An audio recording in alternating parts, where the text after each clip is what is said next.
Good evening, everybody, and welcome to this episode of the MMA Corner Prediction Show. Tonight we're going to give you our thoughts and breakdowns on three series of fighting: 15, Bellator 131, and UFC 180. As always, these episodes are with the KnockoutPalm.com. Check them out. Bony aside, excellent weight loss product if you're a fighter looking to lose weight or you're training stuff at the Bony side product line. I'm your host, Josh Davis, my news panel for the evening, my cohorts in crime, news manager at the MMAcorner.com, Jose Young. Jose, how you doing this evening? I am very excited for this weekend. It's been a pretty good run of fights from the last weekend to now, so I'm revved and ready to roll, as young Dana White would say.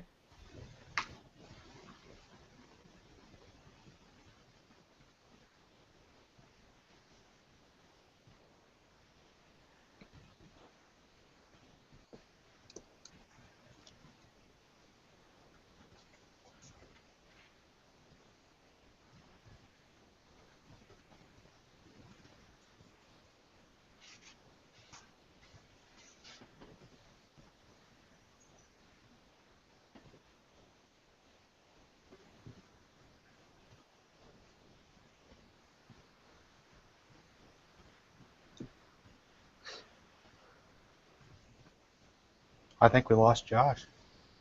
Yeah, I think we lost Josh, so we'll just keep this rolling, me and RJ. So I guess we're going to start off with World Series of Fighting until Josh comes back. This isn't for people who do watch our prediction show and news shows. This isn't the first time Josh has had technical problems.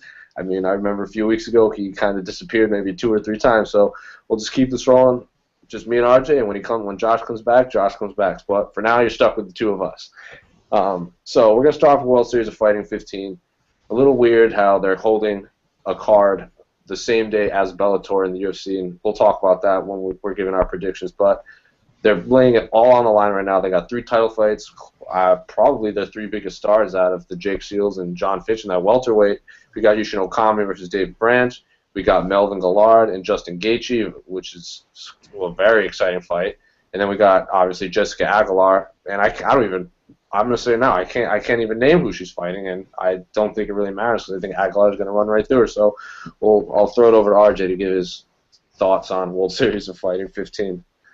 Well, I really think that the World Series of Fighting is making a big play here by, obviously they're up against it, going against Bellator and the UFC, but they're putting out 3 great title fights that have a lot of potential to be exciting. Obviously, the lightweight title fight between Gaethje and Gillard is going to be a barn burner.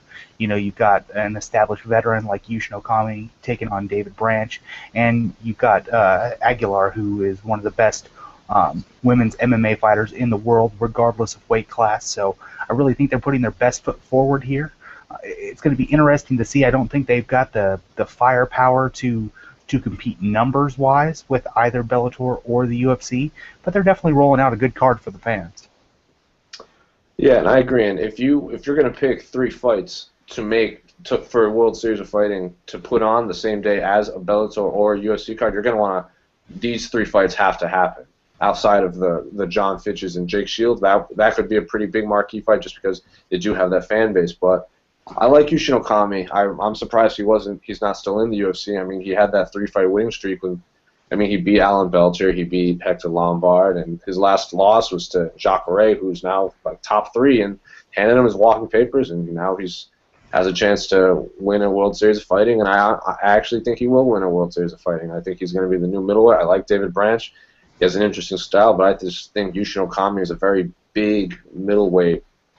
He's a very big 185-pounder, and he's not the most exciting, but like Dana White used to say, a win over Yushin Okami is something. It's not like he's not like he's the lower 15, like he's a top 10 middleweight in the world still, and I would say outside of Justin Gaethje, he could be the highest ranked fighter in the World Series of Fighting. Maybe Jake Shields, but I'm going to pick Yushin Okami for sure in that fight. The co-main event, I don't know about this. Trey, our video manager, this was his pick for most interesting fight of the weekend. Not just out of all the main events, this was the one he's looking forward to the most.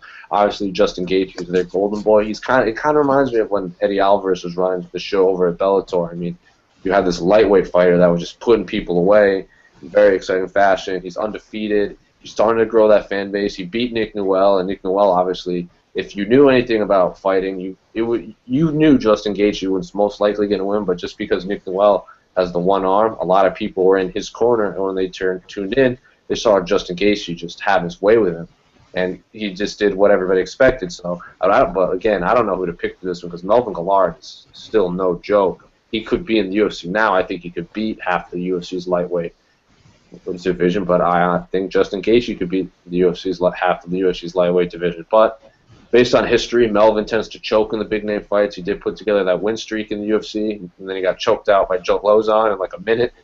So just going off of history, I'm going to pick Justin Gaethje because I know Melvin tends to choke in these big fights.